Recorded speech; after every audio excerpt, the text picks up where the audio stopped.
क्या आप जानते हैं भीष्म ने जीवन भर विवाह न करने की प्रतिज्ञा क्यों ली थी? हस्तिनापुर के पराक्रमी राजा शांतनु एक दिन गंगा तट पर शिकार कर रहे थे। तभी उनकी नजर पड़ी सत्यवती पर, एक मछुआरे की सुंदर पुत्री जिनके शरीर से दिव्य सुगंध आती थी।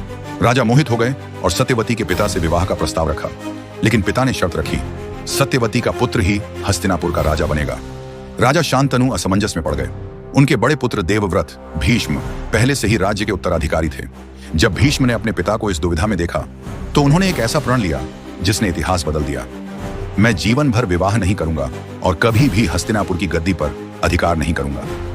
राजा शांतनु यह सुनकर भाव विह्वल हो उठे, लेकिन सत्यवती के पिता को अभी भी संदेह था। तब भीष्म ने एक और कठोर प्रतिज्ञा ली, मैं अपना पूरा जीवन हस्तिनापुर की सेवा में समर्पित कर दूंगा, पर कभी पुत्र उत्पन्न नहीं करूंगा। भीष्म के इस महान त्याग ने उन्हें अमर बना दिया, पर इसी प्रतिज्ञा ने हस्तिनापुर को उत्तराधिकारी संकट में डाल दिया। सत्यवती के पुत्र कमजोर निकले और अंततः राज्य का संतुलन बिगड़ने लगा। कई वर्षों बाद यही संकट महाभारत के महायुद्ध का कारण बना। सोचिए, अगर भीष्म ने यह प्रतिज्ञा न ली होती तो क्या महाभारत का युद्ध कभी होता?